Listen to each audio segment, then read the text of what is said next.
Hey there, Super Potters. His name is Aaron, and he lost the instruction manual and doesn't remember how to turn it back on. His name's Tommy, the Prince of all Saiyans. And this is the SuperPod Saga.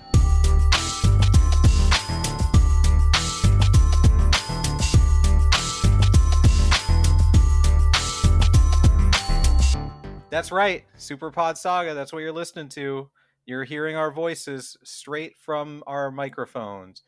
Welcome. If this is straight out of fuck, what's the Saiyan planet called? Straight out of Saiyan. I don't know. I don't know anything about. I've never watched a Dragon Ball. Oh. So I'm not the man for that. But you're here for the men of video games, and that's what we are. If this is your first time listening, Aaron and I bring a different video game topic to the table to talk about, and then we talk about it. We have a guest most of the time, and that's true today as well. We're just gonna keep talking. I hope that's okay. Talk away. We'll phase him out slowly.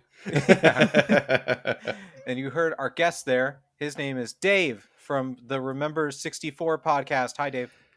Hello, gentlemen. Hello. How are you? Happy to be here. Thanks for being here. Yeah, of course. That afternoon coffee is really kicking in now, huh? It's kicking in, and I've had 2 sips, and it's only an espresso, too, so it's really small, shit. And yet here we go. It went straight to the brain. Straight to the brain, yeah. Dome shot. Why don't you tell the listeners at home about yourself, about your podcast, and what video games you like?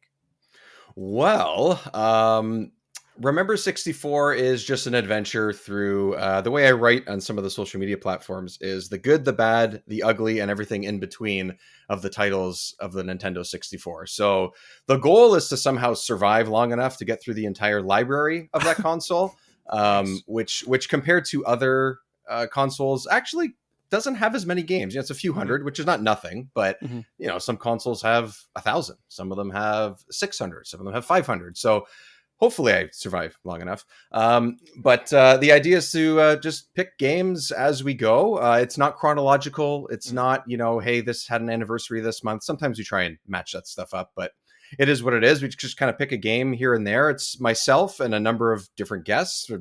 I would say at least half the episodes are someone new or someone different or someone that's returning. And I typically ask the guest, hey, what game tickles your fancy? Let's pick that. Most of the time, despite me being the person who started this Nintendo 64 podcast, most of these games that we've done so far, which has been about 30 something at this point. I should know that, and I don't. That's great. And most of them I had not played before because I think like a lot of people that I know of anyway, the N64 was very much Mario Kart, Mario Party, Zelda, especially the ones where you get together with 3 other friends or family and stuff. That's really where a lot of that experience was. So yeah, there's been a whole lot of single player games or, sort of ones that fell through the cracks when you're around that age when the console came out. Because for me, I was only about 10 years old when that came out. So around that time, my interest wasn't Mission Impossible, and it wasn't anything too serious. It was, I want to play Mario Party with my family and friends. So it's been fun to go through all that. And that's basically the show. We talk a little bit about the history of the development of that particular game. And then it is, half hour to 45-minute sort of chat about replaying the game, our memories of it if we've played it before. And then we move on to the next episode. So that's Remember 64. Yeah. And you also asked what my favorite kind of games are, or my kind of games that I play and enjoy. I've been called out recently on my own podcast. Ooh. Oh no! Yeah. So if anyone hasn't listened yet, or did point it out and has heard it, but somewhat recently, I think it was in October and September. We were playing through Paper Mario, which I had very little experience with. This is the first Paper Mario, the one that came out for the 64, and in the middle of that podcast, I was called out that the 64 is not my favorite console.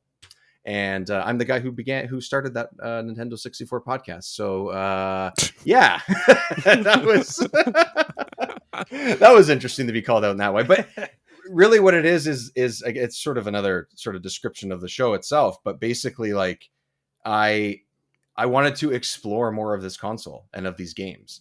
Because to me, that generation of gaming, whether it's that or the PlayStation, or even somewhat going into the Dreamcast, but that's a little bit later. But, mid to late 90s gaming to me is pretty awkward. I think it's a Yes. really Mhm. awkward Yes. time for growth and ideas, really the real first 3D taste that you had in gaming. And, you know, because I didn't experience a ton of the 64, now I realize that as I got older, I was like, you know what, let's do it. So I'm enjoying myself. I'm enjoying going through the library, but I got to tell you, some of these games, man, whew, not Oh, I'm not sure. what you want to play. Where can people find the podcast if they want to listen to it?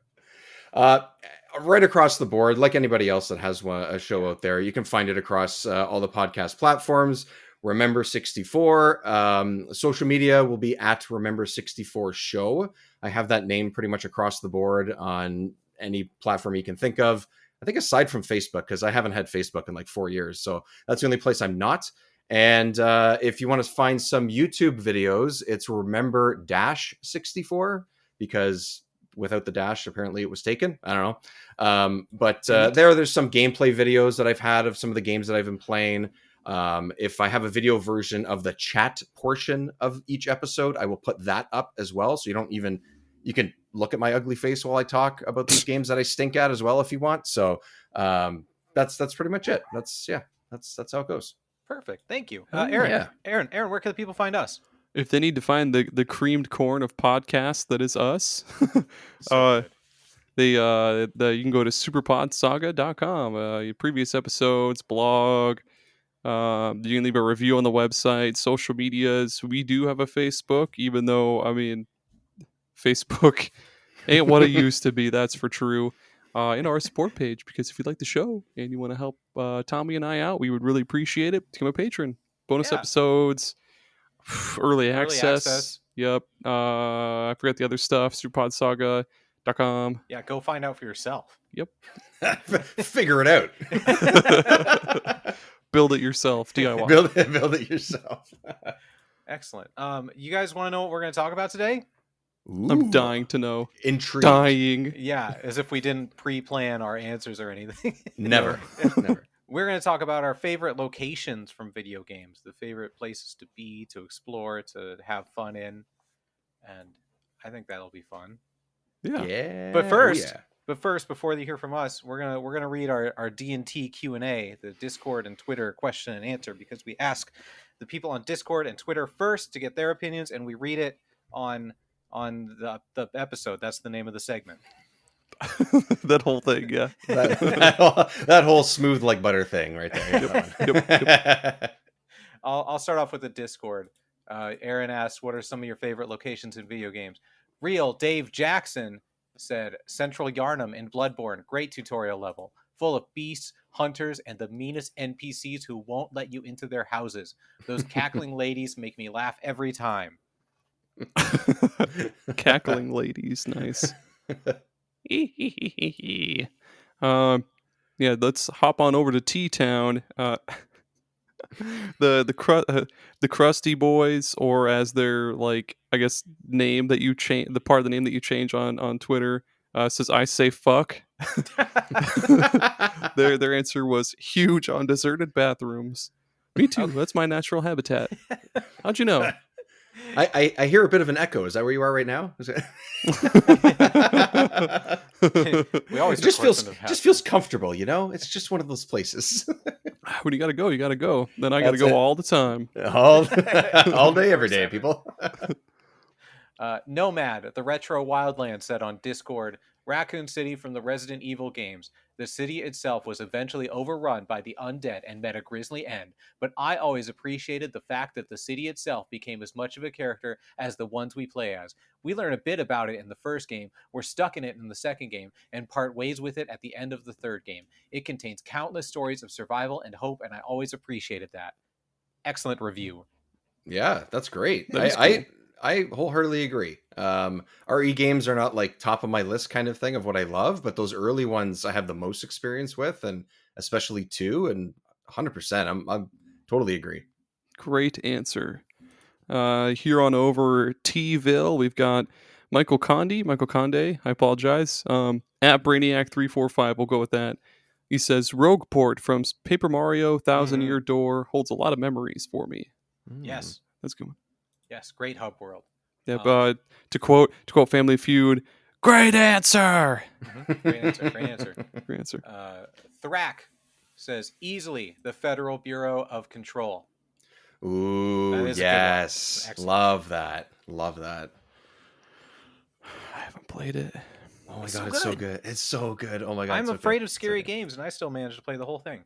I think it's trippy. I wouldn't call it necessarily scary. I mean, I think it seems like, the latest Alan Wake, which I have not played yet, is definitely on the horror and scary side. I would say Control has elements of It's got that, but creepy vibes. every yeah, once it's in a while. creepy vibes. It's very sci-fi, much more Yeah, sci-fi yeah, and stuff, yeah, but yeah. it's Okay. it just plays really well on top of Yeah. everything else. It just is really, really fun. I played that a couple years after it came out, and with all the DLC and everything, I couldn't put it Ooh. down. I loved it. I loved it. Nice. I've been meaning to buy that when it goes on sale. The Ultimate Edition, though, is the one I want to get because it comes with like the DLC and Yep. the actual Series X and S version or whatever. Oh yeah. Popping back on over to Twitter, we've got the same guy, Michael Condi at Brainiac345. He says, "Here's another one for you, Arkham City." That's great. That's such a good answer because they fucking packed that city full of cool details. Well, yeah, and also Arkham, Arkham Asylum. City, there's Arkham Asylum. There's everything that's sort of like around that idea, not even necessarily Yeah. just that one game, right? Like you can kind of say that it's the entire city, but like Arkham City itself, they did something different and new at that time, and that was, Yep. god damn it, those games are so good. Seriously, I need to go back and replay those.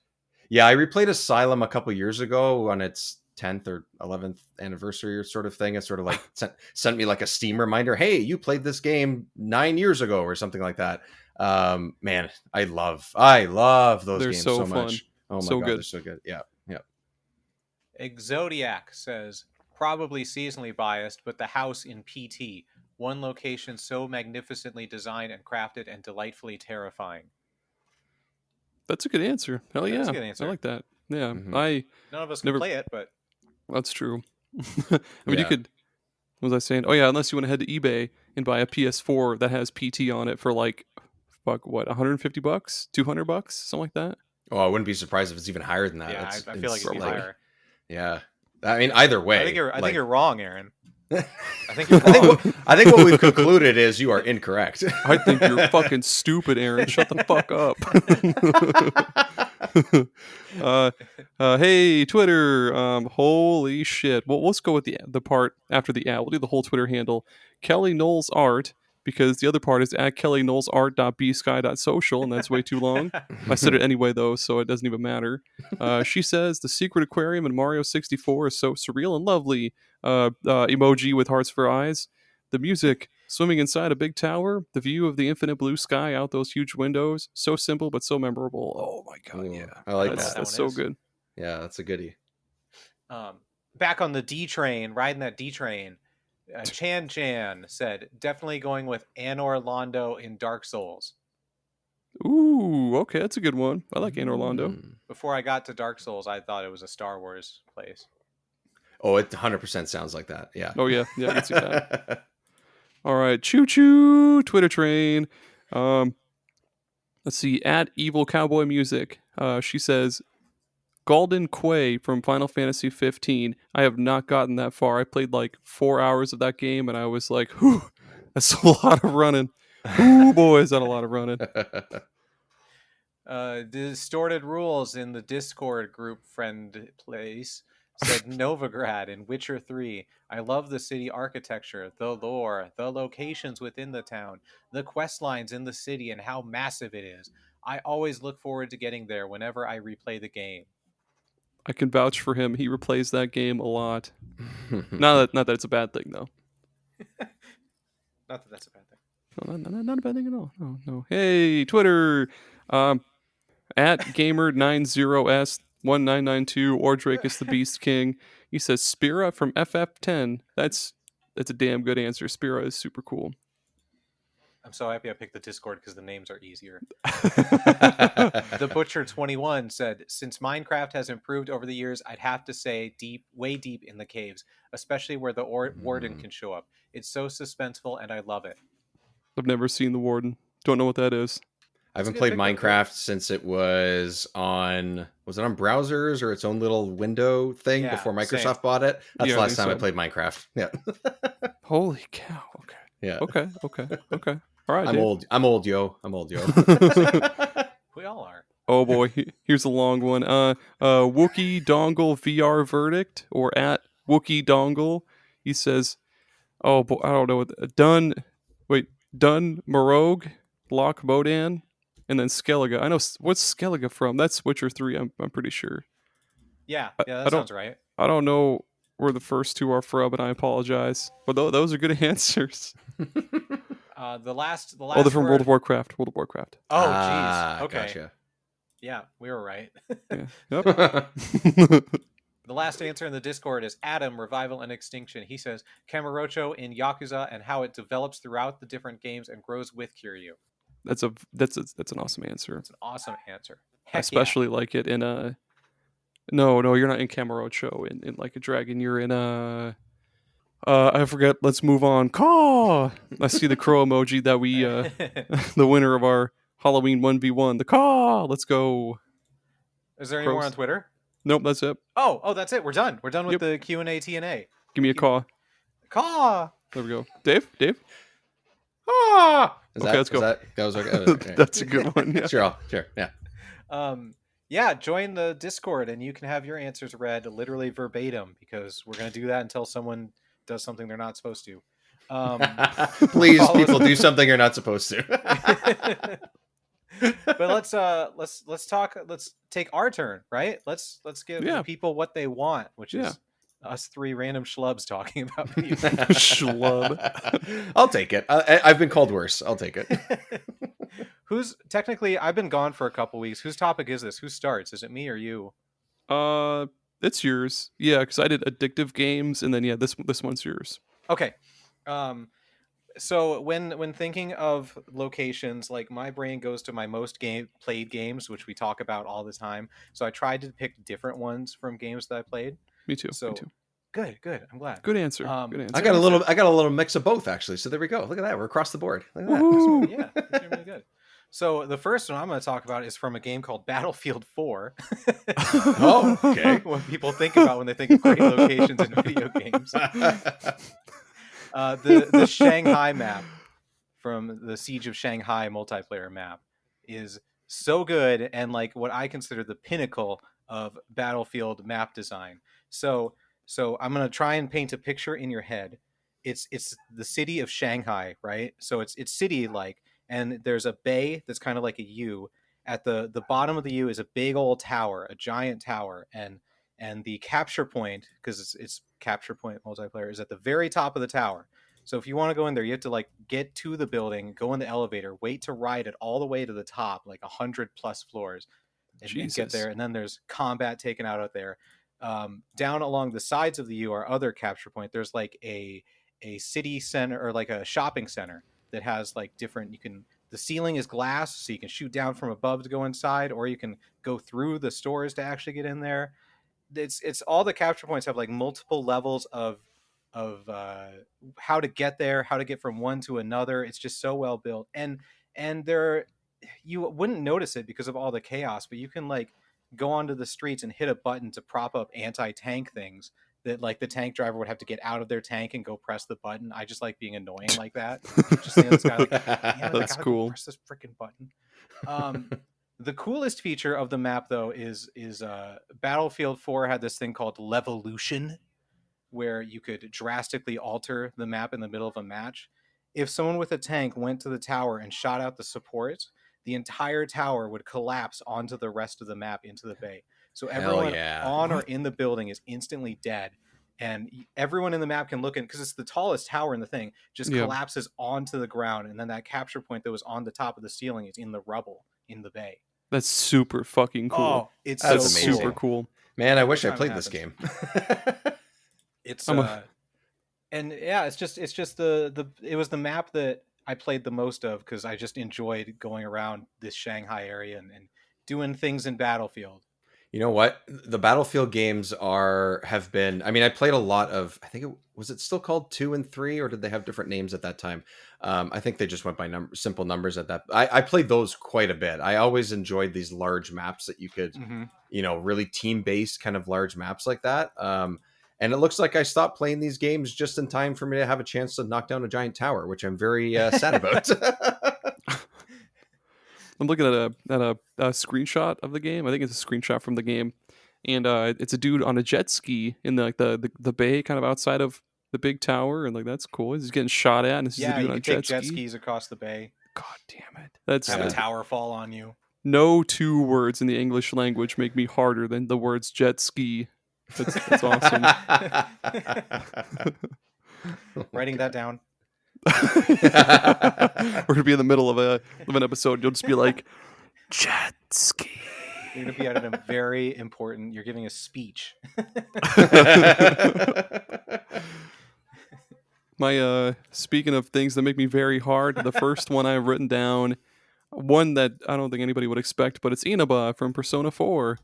Man, Persona 4. yeah, the small town vibes surrounding Inaba are immaculate. Like growing up, I guess I didn't grow up in a town. I guess Chatsworth there's like a You grew up in village. village. Yeah. Yeah, It's it's like technically a village. yeah, 'cause it's like 50 people or less, possibly less, but yeah, just walking around town and like watching people like walk up and down the street, checking out all the stores that are like closed for the season that open up later on, or like just hanging out with your friends, whether it's at like the ramen shop or going to Jeunesse, the new department store, just walking along and just taking in the fucking sights and shit after school. It's awesome. I'm gonna try to play through Persona 4. God damn it, I'm gonna do it after World of Horror, and I think that's it. Yeah. I adore small town vibes. I Yep. love when a place has a small town in it. Like Like- the town you grew up in. Yeah, like the town I grew up in. Like the Division announced that they're having like an extraction game, but it's based in middle America in some small town. And just that I'm like, oh, that's perfect. That's That's cool. exactly what I wanted. Yes, please. And I always adore when developers, when they're making a town, they put a lot of like really small intricate details into towns, as opposed to just putting, like building, space building, grass, tree, like the Mhm. in Persona 4 and even shit like the Yakuza series and stuff like that. You'll see like little posters on like telephone poles. You'll see like apartments above grocery stores and shit like that. Somebody's bike leaning up against a wall. There's just lots of really cool, dumb, small things that don't matter at all, but I find super fucking cool. Well, Yeah. I think part of why that's so great is one, if you've grown up or at least been around towns like that a decent amount, or villages like that a decent amount growing up, whether it's now, when you were younger, whatever it might be, like those little details like that are easy to pass by if you're just some person driving through the town or something, Yeah. right? But all those little things are what make those small towns and villages have extra character and everything, because if you live in that village, let's say, that has less than 100 people in it, that bike belongs to one of your friends or one of That's your true. one Yeah. of your mom's friends, kids, cousins, whatever, something like that. And that means something to someone. And then like when you go in a game and you see that kind of detail, which is just in the background and probably not, you can't really interact with it potentially, but it still is there. That belongs to someone, that means something to someone, and they went out of their way to create that. And that's awesome. That's nice. Yeah. Yeah, well said. Now about say Dave? something. Well, what were you saying, Aaron? I was just gonna say, how about Dave? Yeah, Now so- say something else. Well, Something else well and good. So we just talked about all these small towns and the details I just mentioned and stuff like that.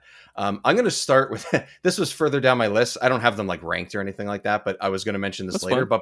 But because we're going from small, I decided, you know what? I'm going to go for the largest thing on my list at the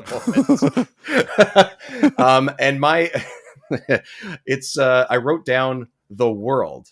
Now, more specifically, The Earth. or the universe. No, more specifically, how the world is recreated in Assassin's Creed games. And- Oh, yeah. Yeah. So the reason why this is on my list, probably more specifically, it's more for I think it was AC2 where they were in Florence. Maybe it was Brotherhood. I don't remember which one. And I played through that game during like the Christmas break that year, like the year that it came out, and loved it. That's like, I haven't played a lot of the newer AC games, but those from 2 to Black Flag and stuff, that range of games I loved, was all over them, played every single one start to finish.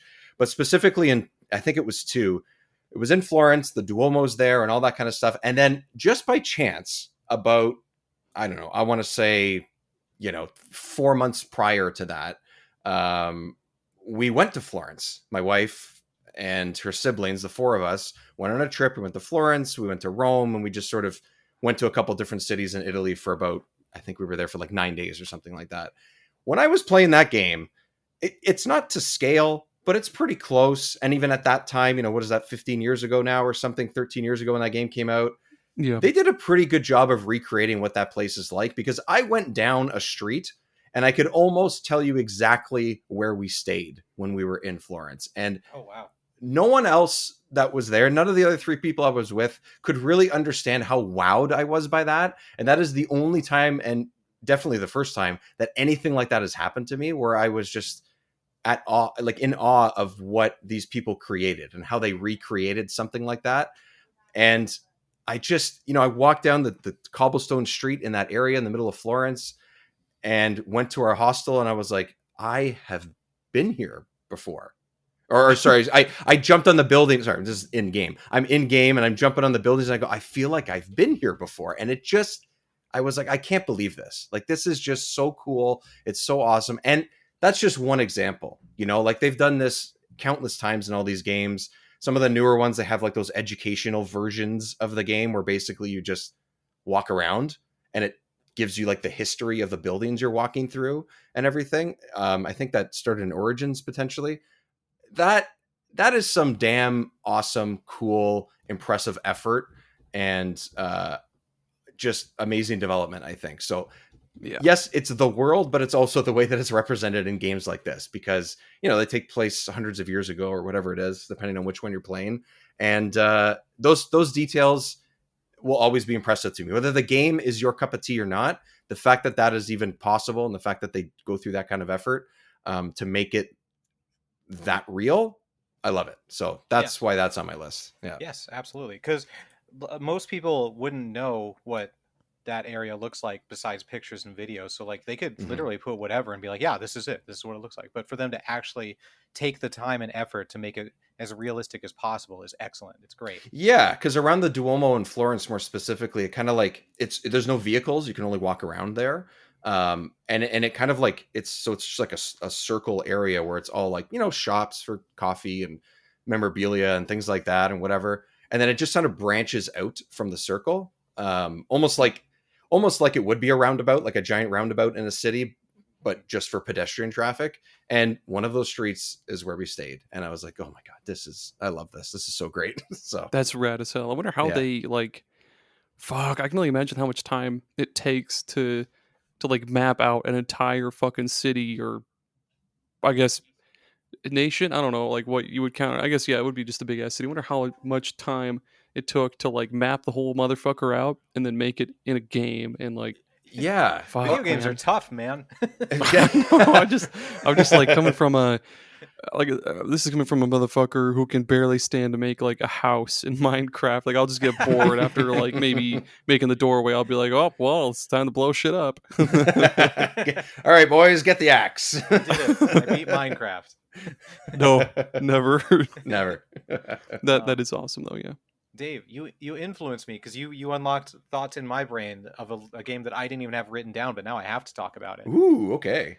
I want to talk about Tassing from Pentiment.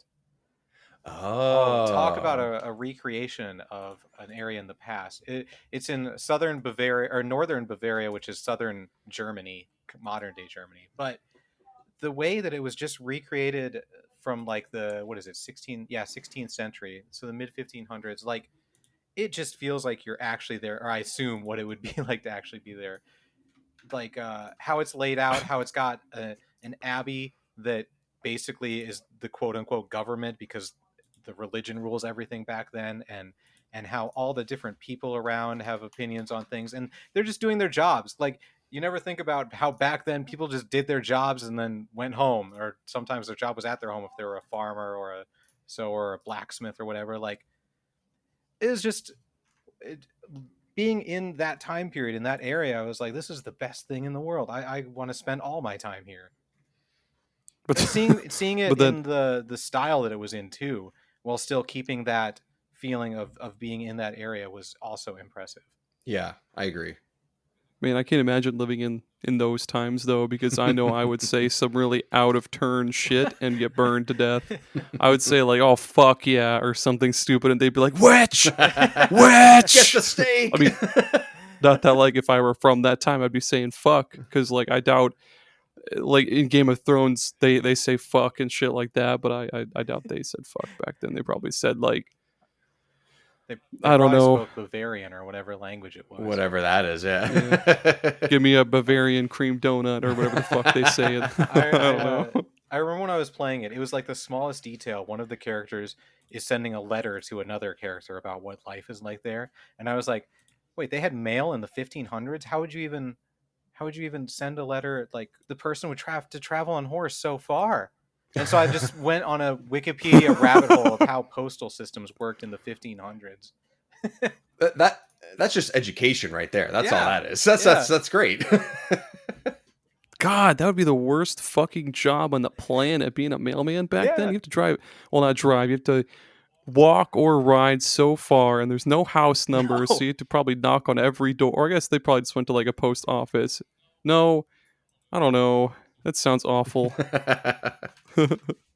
Well, Oh. speaking of awful, what? Actually, I remembered now. The rich people would hire people to send the letters for them, like freelance people. They just find someone and be like, "Hey, do you want to deliver this letter for me?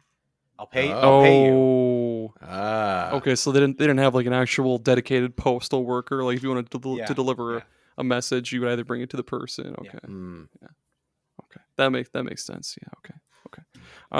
Not mail related at all. The stray sheep from Catherine was super fucking cool. Is that Have either of you dudes played I Catherine? have not. I played the Heard demo. lots about it, but have not played it. probably 15 years ago? I played the demo. It's a really good game, but I mean, if you're like, I guess, bashful or whatever, you might not want to play it in front of like your wife or your kids, because sometimes you'll have a titty, a titty or two. So yeah, it's most of the time will be like you'll be watching a cutscene. The main character Vincent, he's getting himself into some real shit, cheating on his longtime girlfriend who might be pregnant. Ooh. You find out later on, and he's cheating. Well, so his girlfriend's name is Catherine with a K, and then the girl he's cheating on her with is Catherine with a C, and then. If you're playing the full body version that came out not too long ago, there's another Catherine with a Q. Whoa, that's not good. Yeah. Come on. That's really No, stretching that's in the game. I swear to God. Oh, I believe you. Yeah, it's really story heavy, and there's also these really no, we'll talk about like why I like the stray sheep a lot. So it's basically when you're not watching a cutscene or playing the really sweet like puzzle tower segments, you'll be in this like you'll be in the bar, the stray sheep with your buddies, and you're talking about your problems and everything that's going on. So it's you and your three buddies, sorry, in a booth. So it's you and Johnny, Orlando, and Toby. Then you'll just be chilling there, and then you'll be eating pizza. Each friend has like their own specific kind of drink they like. Like I think Toby gets a beer, one of them gets a sake, and the other one I think just has like a shot of whiskey or something dumb. But you can order whatever drink you want, and you can order like a beer, you can order a cocktail, wine, sake. The game will teach you like it'll say like what the fuck, I forget what it says, but it teaches you like a little fact about whatever like liquor it is that you're drinking, which is Oh, nice. did not need to be in the game at all, but it's cool to learn. Yeah. It's like, did you know that beers blah blah blah blah blah blah blah blah blah and wine blah blah blah? It'll be like, all right, cool, thanks, Catherine, cool. Catherine with a Q, right? Thanks, Quackman. Yeah, Quackthrin. There you go. And yeah, you have this whole bar to walk around. Like you can go check out the jukebox, which has a bunch of tunes from other Atlas games. Like there's games from Persona, or not games, songs from like Persona 3, 4, and 5. Some from I guess some of the other Vanillaware games like Dragon's Crown or whatever the fuck. You can also go talk to the Catherine with a Q, plays the piano there in the bar. Sometimes you can go talk to her and all that shit. You can talk to the waitress that works at the Stray Sheep. She's pretty cool. You can talk to the bartender. There's all sorts of like cool little hidden details too. Like at the bar, they have this stack of plushies that has like the three, I guess like the mascot characters from Persona 3, 4, and 5. You have what's the dog's name? Rufus, Titus. Yeah, Fido. no, Fido. Rufus is cool. Fido. I think it's Konamaru. I forget his name. And then there's Teddy and we were and so Morgana. close. Yeah, way off. Damn. But it's cool. Yeah, it's this whole ass bar. You can just walk around and kind of do whatever. Like you can go to the bathroom and into a stall and look at your phone, or like turn on some like cheat code or something. Look at like some of the nudes. Well, not nudes, but like half naked photos that Catherine with a C sends you on your phone. That's pretty cool. Are they written in the phone as Catherine with a C, Catherine with a K? Yeah, it is. Yeah, there's all sorts of cool little details you can find, and it's just packed with detail, and it's so lively. There's other people that are sitting in different booths that you can also go talk to. Like there's these That two sounds like a nightmare. old ladies eating pizza sitting in the booth next to you. You can talk to them, and they'll kind of like foreshadow things about the story. Or there's this like older couple in the other booth next to you, and they're enjoying their night. You can talk to them. They'll be like, "Oh, hi, Vincent," or whatever. "Hi." And then that's like it, because they're just trying to enjoy their fucking night, dickhead. And there's people sitting at the bar you can talk to, and they'll be talking about things happening, like, "Oh, there's this string of murders going on, blah blah blah." And you're just looking at the nudes in your phone, like, what? Yeah. Sorry, huh? I'm scrolling here. Come on. Hey, I've got titties here. Yeah, it's great. Nice. Good pick. Good pick. Yeah. I'm gonna go. That's pick with a Q, pick right? with a P-I-Q. Piquet, maybe. Piquet. I'm gonna go. I'm gonna go old school, sort of, a little bit retro, or at least some of these are. I've been told in the past that these are not the favorites. These are sort of the tracks in Mario Kart games that people don't like, but I happen to like them because I think the atmosphere is fun. The music is kind of goofy, and to me, they feel like the most unique ones, or at least they do, especially in the older versions of Mario Kart. But that is any of like the Boo and Ghost Valley stages in Mario Kart. I love those. Okay. I think they're cool. And also, it's one of the few, there are some, especially later on, that have these sort of aspects, but it's one of those things where, let's say you have a really crazy first couple of laps and you're bumping into the walls. Those walls disappear. So next time, if you make the same mistake, you're driving yourself off the track and you got to get picked off, right? So, or you could do that and someone else could fall through that crack, right? I like that. I really like it. I find, the simplicity of just like this, brown track with a couple of jumps and the booze popping out at you every once in a while, and that really creepy sort of like screeching sound that is the music. I always kind of like that, even though it's very repetitive in the early versions and stuff. I don't know. I've always enjoyed those stages, especially in like the SNES and Super Mario World and stuff. And I think they really like translated it well into those early versions of it. And then later on in Mario Kart, I would say I really like the Bowser stages, like the Bowser Castle stages. So I don't know. I've been told everyone likes all the other ones, but those are the two styles, at least in the Mario Kart series, that I always enjoy, even though usually they're usually the hardest, or at least some of the most challenging ones. So yeah, I don't know.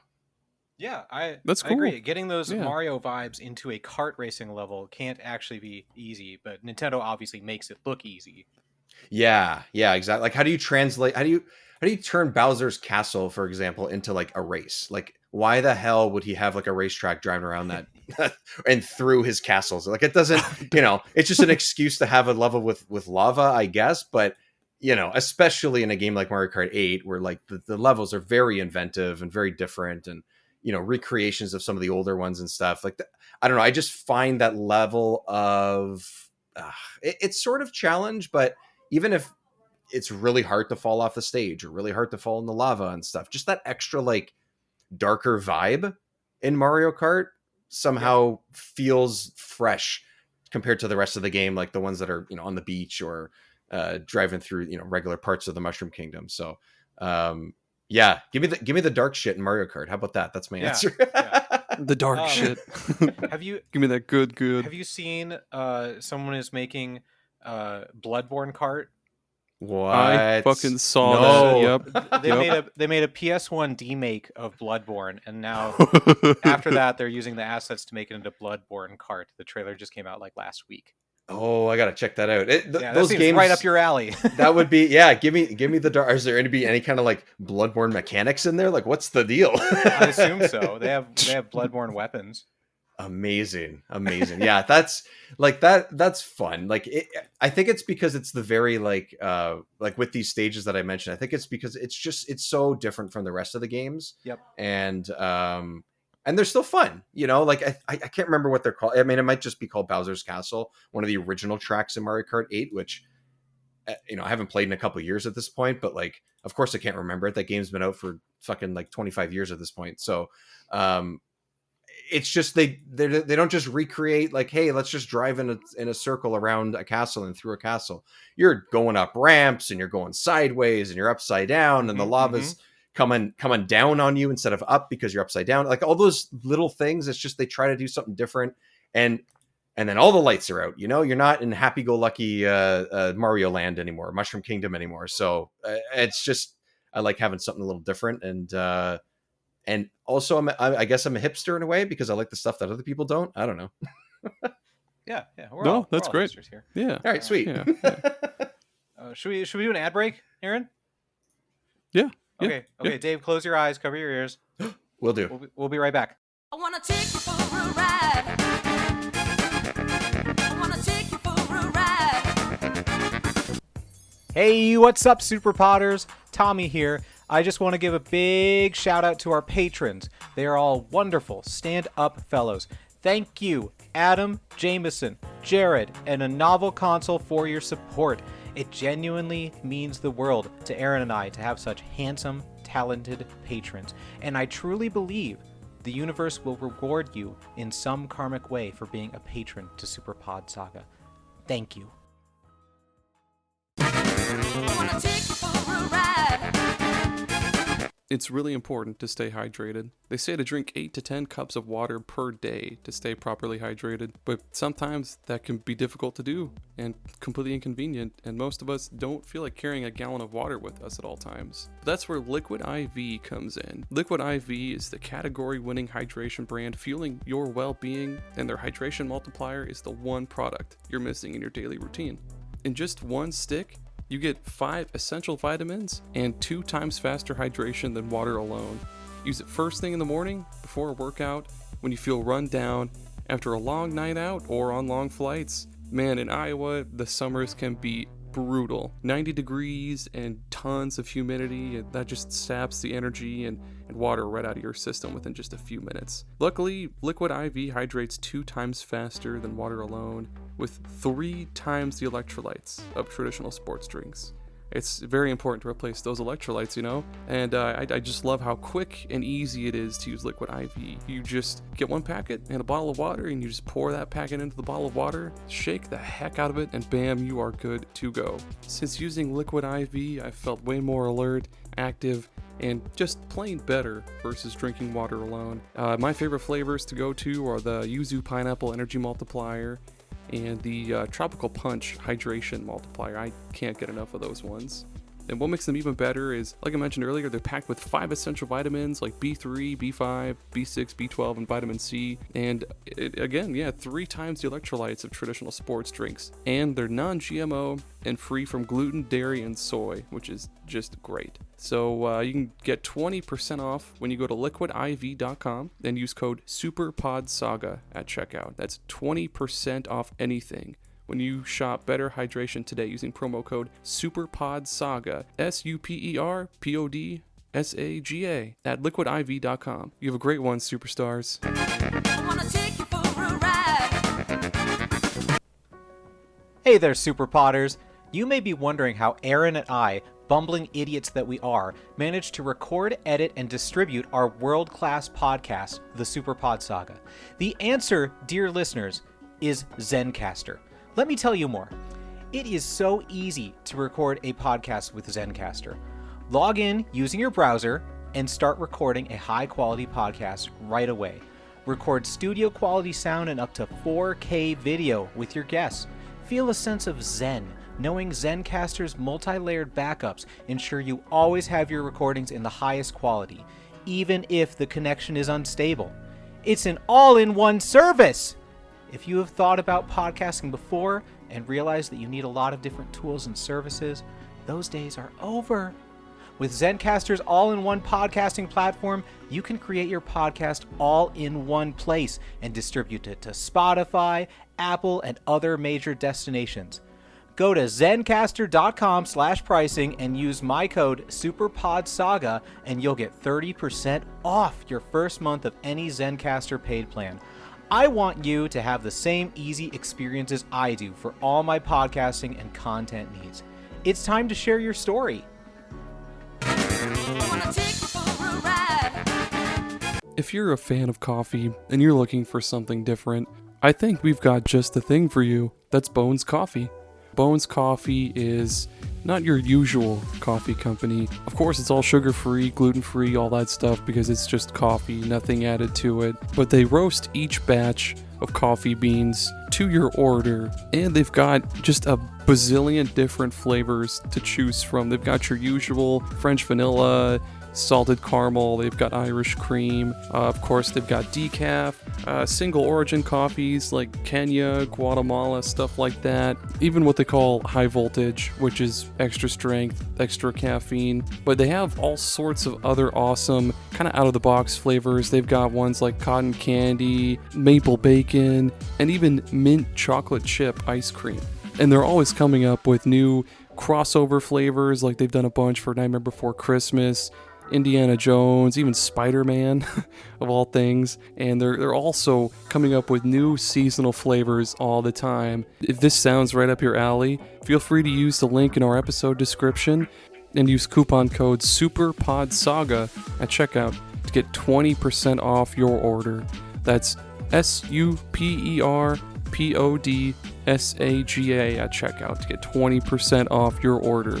And if you're not just in the market for coffee, you can also get some sweet mugs. They've got lots of cool shirts. They've got all sorts of different brewing equipment like French presses, stuff like that. Just head on over to bonescoffee.com or again, use the link in our episode description and get 20% off. Get yourself a new interesting flavor and spice up your morning routine with Bones Coffee. I really hope you enjoy. I'm a really big fan of it, and I hope you find one that really hooks you. Thank you so much for listening. Have a good one. Okay, Dave, open them. I'm back. Okay. Oh, we're back? Okay. All right. Okay. No, we're doing the ad break right now. I don't think we did this when I was just soloing, but hey Tommy, do you have a yard? I do. Front or back? Yeah, both. Front and back Both. or side? Front- I mean, front and okay. back. Side No. too. Oh, okay. Well, do you ever need a hole? Yes. Okay. Well, let me introduce you to the world's, I guess, only premier hole digging service. It's Hole Bros. Hey, Hole Bros. If you need, due to time constraints, budgetary constraints, any kind of constraint you can think of, you can only dig one single hole in your yard per visit per day.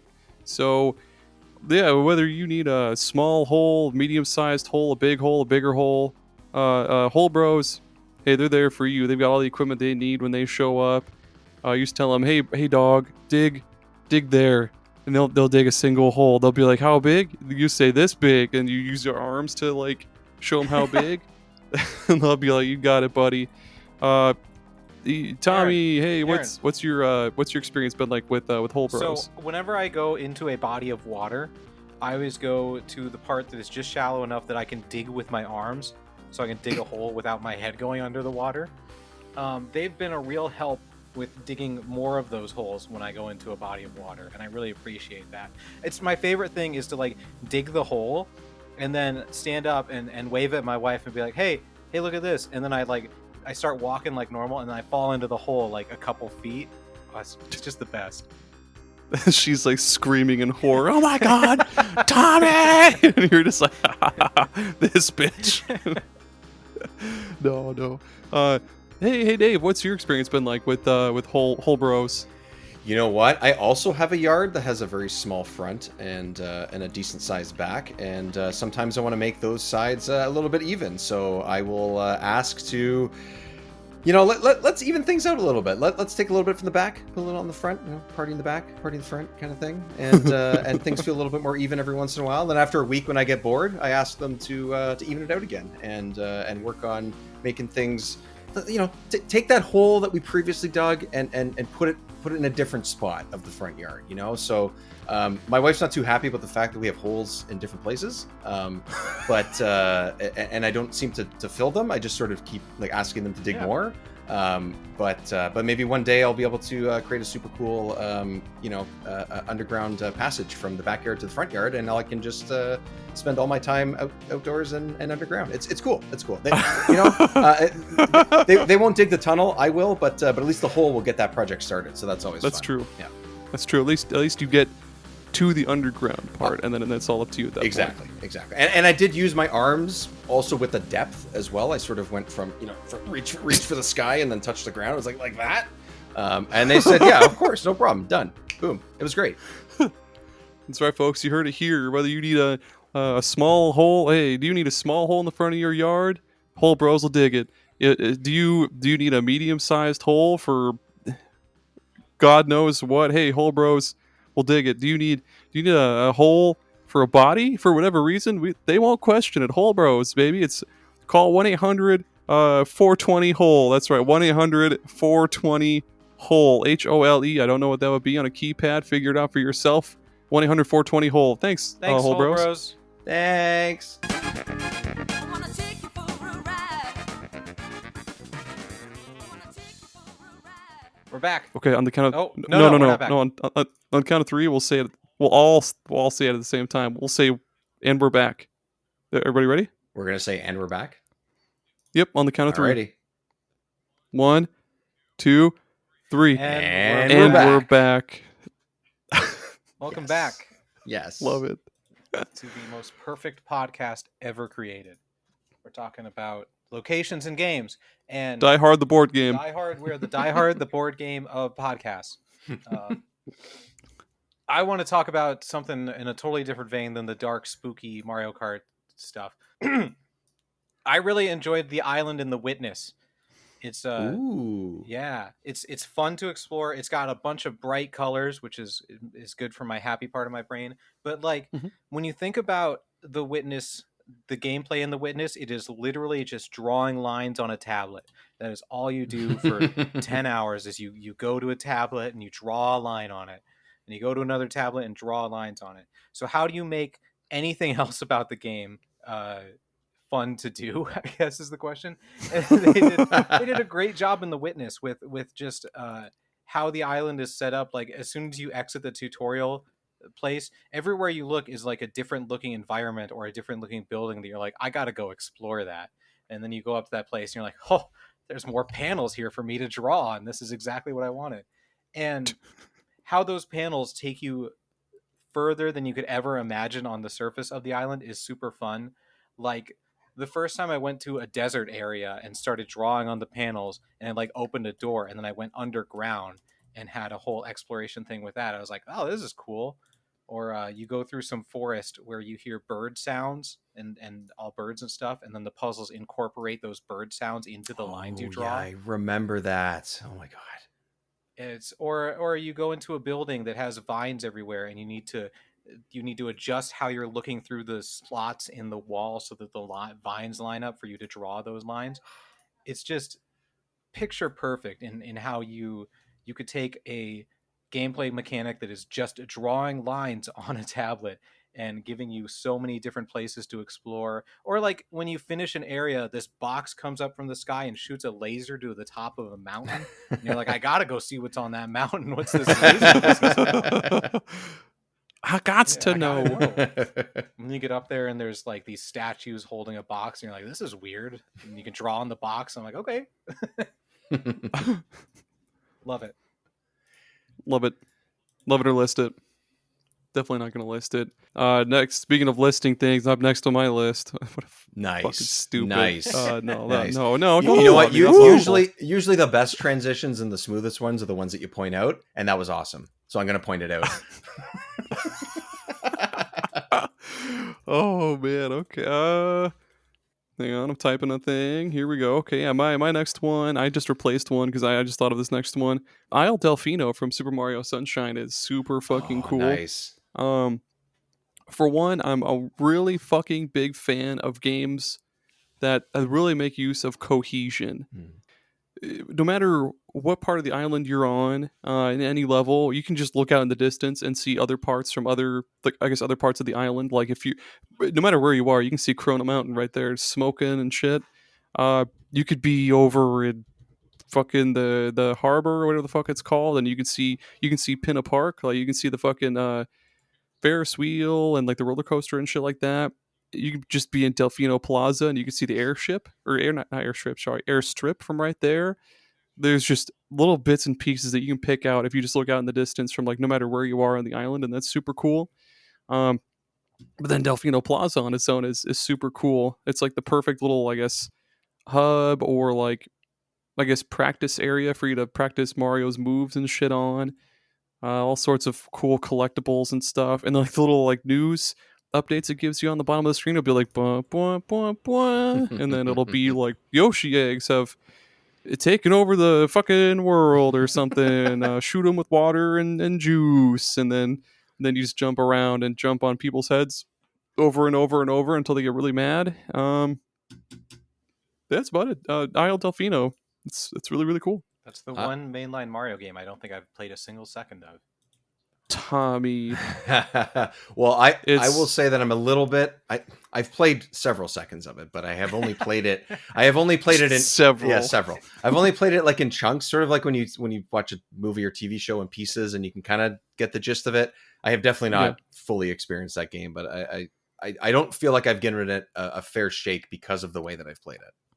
Yeah, it's super cool. I mean, it's I guess if I had to rank like the big Mario games, like I guess like the 3D ones, like Mario 64, this one, Odyssey, and all those, like this one would probably be like it's definitely not the best 3D Mario game. Sometimes it is broken and janky, but at least everything looks good and sounds good. Like the music is really good. No, it's worth playing just to like hop around and in different locations and to just to play it. And do something very different with that franchise, right? I mean, like that's Yeah, with the little crazy. flood. Yeah. Yeah, that's I gotta. I mean, I don't have any way to necessarily legally play it at the moment, but it's definitely a game that I want to go back to, especially after playing the most recent Mario, which also does a lot of newer, unique stuff, which is awesome. So, I guess next is me. Oh boy, list. Yeah, speaking of awesome stuff. Speaking of awesome stuff, this choice is going to be a little bit more about sort of maybe because of the whole game itself, but I guess because of what it means and how deep the game is, surprisingly, is Celeste Mountain. I don't know if you guys have played Celeste. Yeah, so Celeste is a pretty special game. It's the gameplay itself is not for everybody, which I completely understand. It's very twitch based and hand-eye coordination, all that kind of stuff. I love those kinds of games. I sort of got more and more into them within the last decade, I think, or maybe even like 6 or 7 years or something.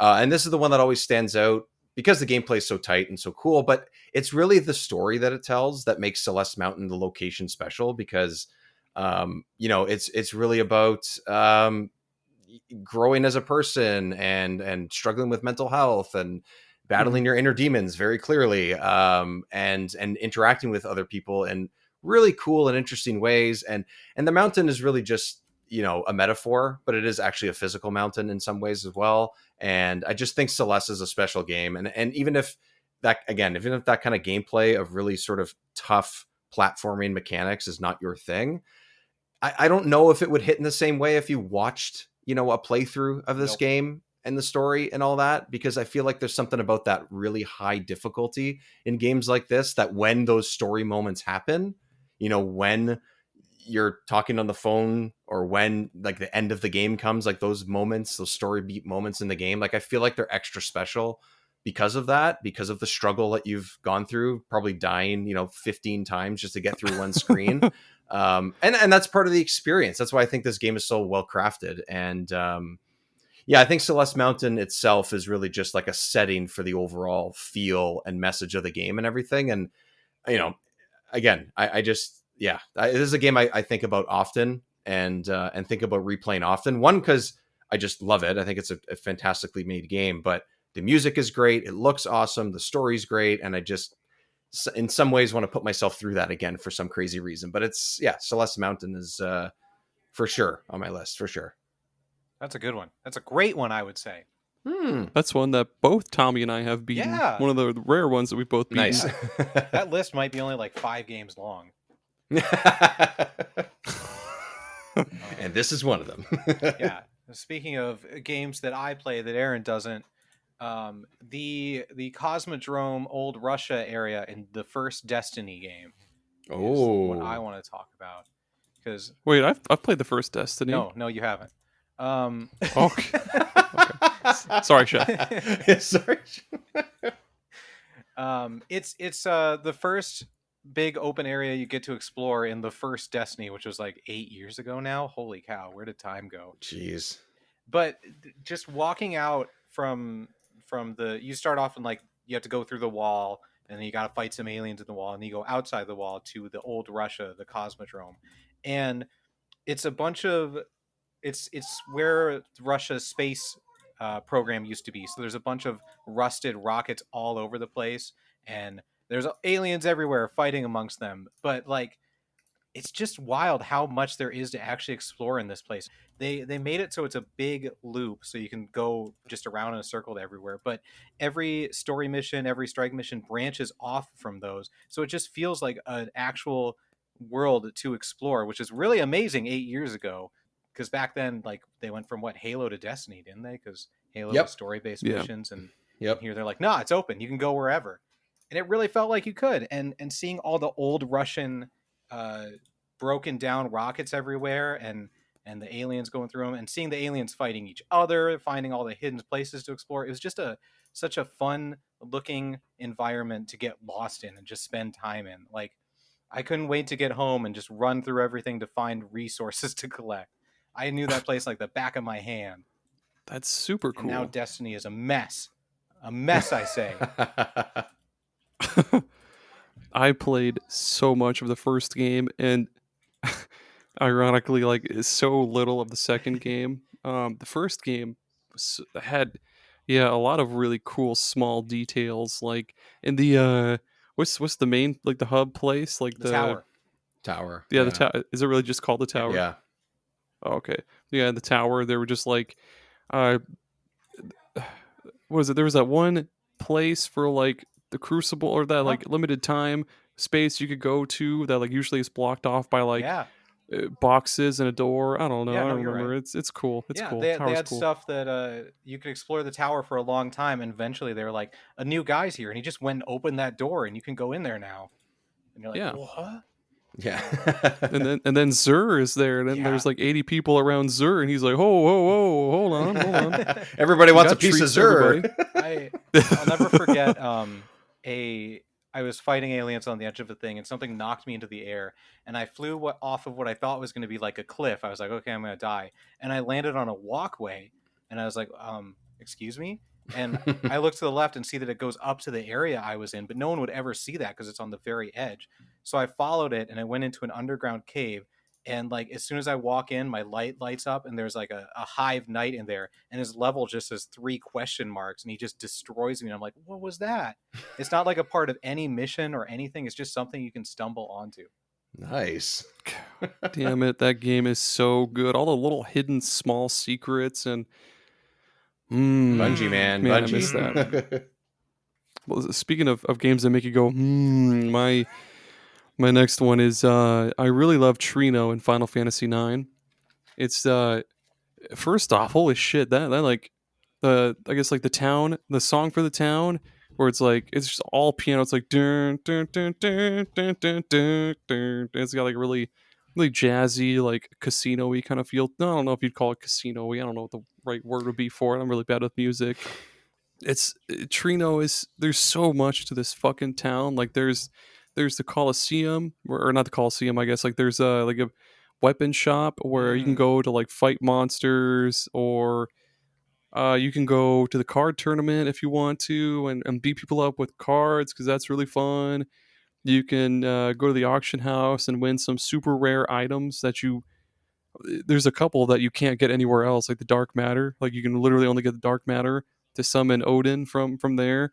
There's all sorts of cool little spots too. Like there's oh, I can't think of it off the top of my head. No, there's just it's a really cool town to just wander around, and again, it feels cohesive because you can see like because in those or early final, well, not early Final Fantasy, the PS1 Final Fantasy games, they used a lot of like what's the word for it? Like I guess like Graphics. angle. No, like different camera angles. Fixed camera. Yeah, there we go. Oh yeah, God yeah. That's. damn it. I was like, I know this. It's not that complicated. I know it, and then there it was. Yeah. They use a lot of fixed camera angles for everything. So like you'll be up on the outer walkway of the town and you can see down to where the like the card tournament place is, or you can see up at like the tower that you don't do anything at. And it's just there's a lot of really cool locations in Final Fantasy. That's my favorite game of all time. If you haven't heard me say it on this podcast already, you'll hear it right now. It's my favorite game of all time. I almost picked Condepeity because Zidane and Dagger almost get married there, Do but they really? yeah, just because of the fuck, it was something to do with the goblin dudes that live there. They were like, "Hey, we need someone to get married, so we can get access to that's this one right. place." And then yeah, Mm. no, Treno's cool, and the song for Treno is really cool, and it just feels like an old timey like. I guess what's the fuck? I cannot. I just can't think of the word to use to describe it. Just look up Treno Final Fantasy 9 and then take a look, and it's good. That I Sorry, and I'm so terrible with words, everybody. no, you're good. I agree though. That was one of the most memorable places in my single playthrough of Final Fantasy IX that I never completed. Again, Yeah. I think I'm in the same boat with you there. The only negative I have to say is like they locked the story behind you actually doing like that card game tournament, and I had completely avoided doing anything with the cards up to that point. And so it's like you have to Why? enter this tournament and win, and I'm like, uh-oh. You love card games. Why did you skip the? Because the game's already long enough as it is. I don't need to take time out of to play cards. Well, yeah, it's an RPG, Tommy. It's gonna be I have long. limited time. Oh, okay. Oh, I'm a very damn. busy man. I have appointments. Can't you tell? I have many leather-bound books. Amazing. Take us home, Dave. You get the last say. Okay, I got the last one. Now, since this is the last one, this is gonna be I'm gonna let you guys pick because I have two that I want to choose from and talk about, but it's really hard for me to narrow down which one I should talk about. So I'll sort of give a brief, vague description of each. One of them is a multiplayer map for a game, and the other one is an area from my favorite game of all time. I am more than happy to talk about. Is it Banjo-Kazooie? Multiplayer map. Multiplayer map. It is not Banjo-Kazooie. It is Donkey Kong Country 2 is my favorite game of all time. Damn. Okay. So multiplayer map. That's cool. Okay, we'll go with that. All right.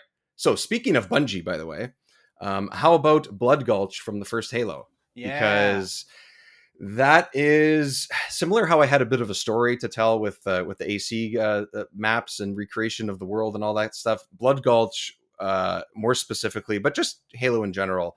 I don't know what my buddy's parents were thinking, but every once in a while we would have, I want to say like 10 of us in their basement playing Halo on multiple TVs. And sort of like, what an old school LAN party would be. I can't remember if you could play it with 8 players or 12 on the original Halo. I think it was 8, but we would find ways to kind of, make a mini tournament out of this and play this game for just hours. Yep. And it was just incredible. And just that map I think was a lot of the go-to, especially if you had a larger group of people.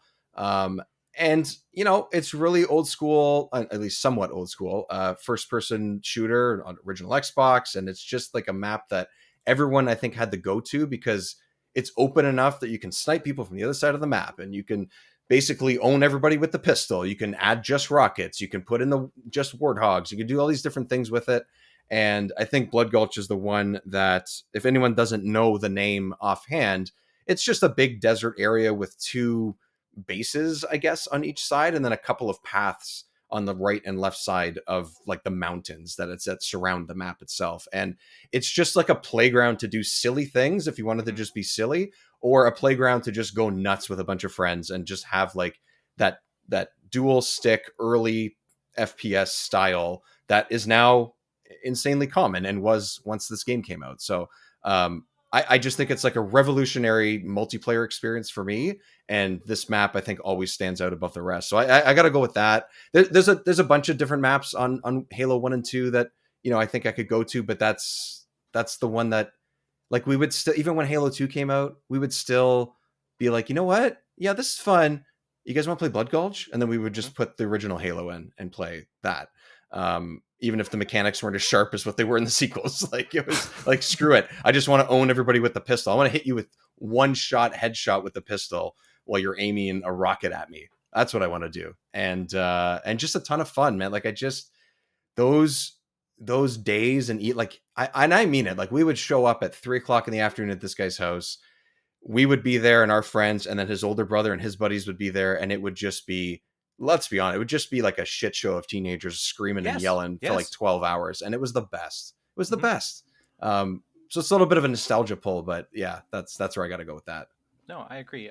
Before I say my story, do you remember if you could you go into those buildings, or were they just decorative? No, you could go into them. They were very simple. I think you could go down like a ramp from the roof, and then one door or 2 doors on the floor level of each. They were laid out the exact same way, but I think if you did like capture the flag was in there, and then like the rocket would appear like in the middle of the stage. That's kind of how I remember the layout being. Then my memory is correct, because I had that experience with just a bunch of friends hanging out and playing Halo. Nice. And it was the first time I had played with the right stick controlling the camera. And I could not do it. I could not figure it out. I hated it. So I would just go down the stairs and aim my gun at the doorway and wait for someone to come in and then blast them. Oh, you're the camper. That was I learned to camp before I learned to shoot. Before I learned to aim. Jesus Christ. You set up a little campfire and have your marshmallows and stuff. Oh, there's a person. Bang. Yeah, exactly. I mean, and that's the thing about stages like that. Like, they have restrictive areas like those bases. Yeah, they were simple layouts, but you had that, and then everything else was open. And somehow, like, 8 people on that map was just enough to get craziness done.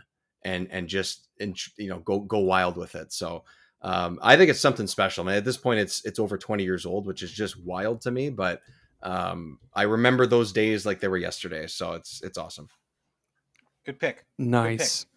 Great pick. And that's it. Those are the only picks. Every other game location is bad. And definitively, yeah. Definitively. Yep. But yeah, if you disagree with us, reach out to us on Twitter. Send us an email at superpodsaga@gmail.com. Join our Discord. No one's going to email us, Tommy. They might. And where can people find if they want more Dave goodness?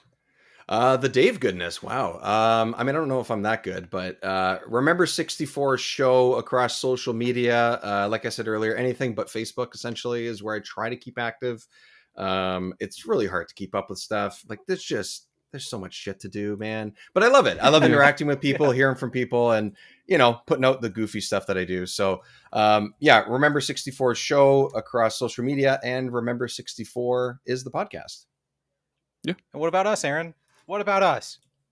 If they need more creamy, delicious SuperPod Saga goodness, superpodsaga.com. Episodes, blog, reviews, social support, Patreon, bonus episodes, early access, superpodsaga.com. Excellent. And what are we going to talk about next week, Aaron? Dave won't get to take part. Aww. Sorry, Dave. Aww. We're going to talk about our favorite unlockables in video games. That's such a good pick. Ooh, I like it. Did you just like slap your legs? No, I knocked my phone off the table because I got so excited. It's not the phone's fault. Jeez. God damn it, that's such a good fucking pick. God damn it, phone! So look forward to that in our next episode. Thank you for listening today. Thank you, Dave, for joining us. Thank you, Aaron, for also being here. Yeah, thank you, Tommy. Thank you, listeners, for listening. Have a great day. Bye. Dave, say bye. Bye. Bye, everybody. Bye. Okay, bye.